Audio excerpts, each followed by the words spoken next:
Valla bu işe ya, bu korak ya, kıştırmıyor.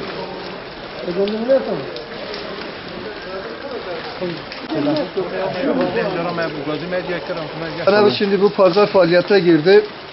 Bu pazara 7 trilyon para harcandı. Sağlıklı bir şey yapılmadı bu pazara. Şu an bu pazarın halini görüyorsunuz. Esnaf su içinde. Her taraf damlıyor. Yetkililere telefon açıyoruz. Hiçbiri bu pazara sahip çıkmıyor. Telefonlarımıza cevap vermiyorlar. İnşallah sesimizi medya duyar ve burada Başbakan'a, Cumhurbaşkanı'na, yetkililere, bakanlara sesleniyorum. Madem burayı yaptınız, neden bu esnafa sağlıklı bir şey yapmadınız? Çatı matı hep damlıyor. Sulara bakın. Esnaf perişan. Eşyalar hep suyun içinde. Müşteri gelmiyor. Bu pazar bir ara yıkıldı, bir daha yeniden yaptılar. Eskisi daha iyiydi. Gün olur biz çifte açmıyoruz. Suyun içinde müşteri giremiyor. Öyle mağduruz. Biz yetkililere sesleniyoruz. Allah rızası için buraya bir el atın. Çoluk çocuğumuz var. Gün olur evimize ekmek götürmüyoruz. Gerçek samimi söylüyorum yani bu bir şey değil.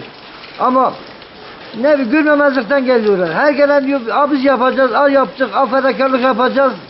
Gelen gidenden daha kötü çıkıyor. Güzel öyle.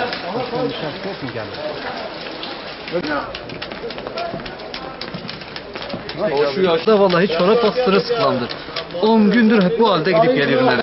10 gündür ayaklarımız su içerisinde, işimiz sıfır. Çok mağduruz. Yapılan bir pazar daha yeri tamamlanmamış ama adeta yıkımdan daha kötü durum. Kaplarım su içerisindedir. Sabah evden çıkarken öğlene kadar çorap, o çorabımı da öğleden sonra başka bir çorapla değişiyorum. Poşetle geziyoruz mecburen. Botlarımız içerisinde poşet var. Çünkü yarım metre yakın su var. Biz mağduruz.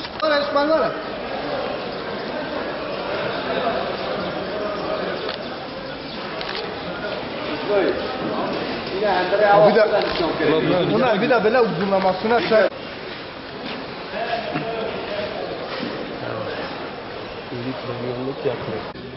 Ya böyle konuşma gibi ki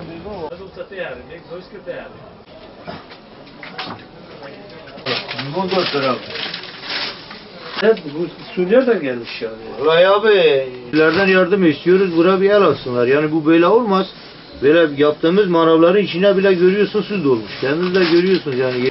Bizi gerçekten çok mağdur. Zaten görüyorsunuz pazarın ne bir düzenliği var, ne bir yapılanması var, ne bir tertibatı var.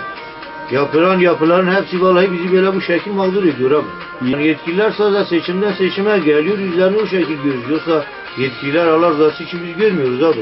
Çok vahim yani durum bakılırsa hiç pazara yani insanın gereksiz olmuyor. Geldiği zaman ayakları su doluyor. Yani şimdi bizim pazarcı arkadaşlarımız da mağdur. Biz gelip de bir meyve sebze de alamıyoruz.